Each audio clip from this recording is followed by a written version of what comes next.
Okay, so I want to talk a little bit about, this particular blackberry bush and scenery fidelity. And what I mean by that is like it's all context relative, right? Like if you're going to build a large traditional sprawling model railroad, you're probably not going to do this kind of thing.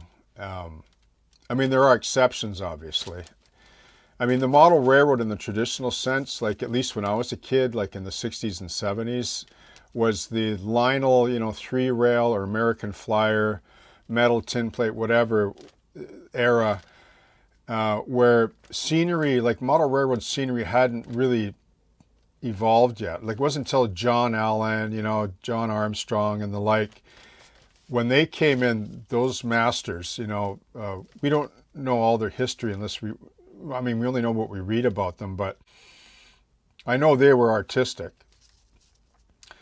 Uh, they they understood the railroad and they also understood, the art form as well. And they were the ones like, that took the great leap forward in, model railroad scenery evolution. And now we fast forward to the 21st century and the layouts, especially the shelf layouts, they're off the charts, like in terms of detail. It'd be cool to hear their opinions now, the John Allens, etc. About, they'd probably be really surprised how far it's come. Now with these bushes here, you're not going to do this on a traditional model railroad large one. There's no way, because you just don't have, unless you have the budget and the crew to hire, then forget it, right? It's not going to happen. But this is the unique thing about the shelf layout.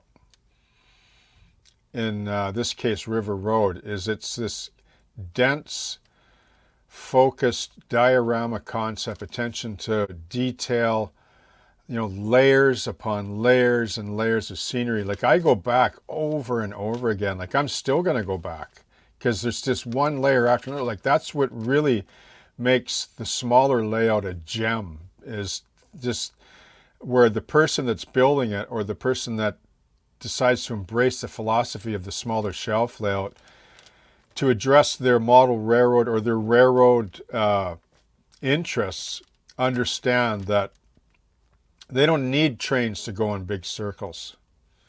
They don't need big bird's eye view, sprawling, snaking, track through big vistas. Like those are great. There's only a few people that do that well, by the way. And N scale, notably, is really the way to do that kind of view.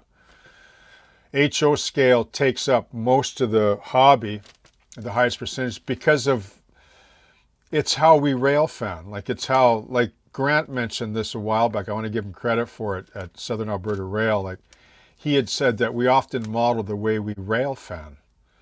So if you're living in Alberta or up in the Rockies somewhere, like you're seeing these vistas and tracks snaking through valleys, like that's what you're going to see. Like you're not going to see local industries switching because they're just passing through.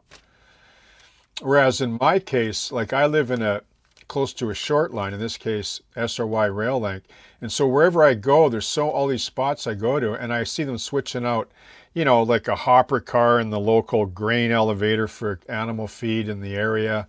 I'm out in the Fraser Valley, so a lot of those industries, where you have your grains and feed, you got your plastics, you got your steel. I mean, it's all out here. So you're always going to see switching. So HO is perfect for that on a small footprint of, let's say, 20 feet by 18 inches or something, right? Like the sky's the limit what you can do. And you can still serve all your interests in the model railroad hobby, right? So in this case with these blackberry bushes, I'm modeling in more fidelity than what a person would do on a larger layout. And that's fine because you view them differently, just as I explained. Now with these, right, as I mentioned, they're Sisal bush. Like I think these are, I know it was mentioned or it's been mentioned about what is the most revolutionary product that's really changed model railroading. And I think that, I think it was Tom Klomoski mentioned, he's not the only one that knows this, but he mentioned, he was asked a question, he said it's static grass. Static grass, no doubt, is one of the most pivotable scenery products to ever come into the model railroad hobby in the last decade, for sure.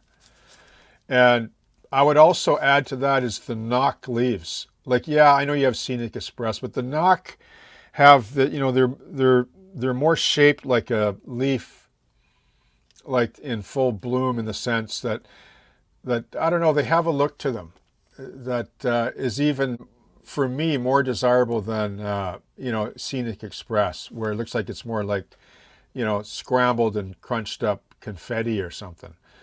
So, you know, all the materials are out there to model to your heart's content if you're willing to put the time in and just sit down and relax and produce pieces that you'll take a lot of pride and interest and fun, like planting each one and forming and creating a scene, pulling one up here, pulling one up there because it doesn't balance.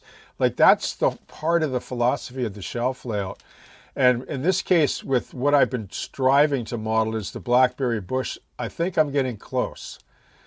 Now, this is acceptable for me, so, but what I'm going to do is I'm going to knock off and try to recover this, right? But I want to knock off all the loose leaves here because they're going to shed over time. And that way you'll know the ones that are glued on will stay, okay? And I actually like that. Like, the one mistake I think that we all make just in closing here is that we overflock everything. I do it too. I have to like physically like, no, stop. Don't put any more on. Like, we all have to do that because we're just, you know, into this sort of impressionistic, you know, squint the eye imagery, which is good. But when you get in close, I mean, why go to all the trouble to model this and then cover it all up, right? So that's where I'm at with these now. I'm going to massage these down and then I'm going to get them ready for planting, okay?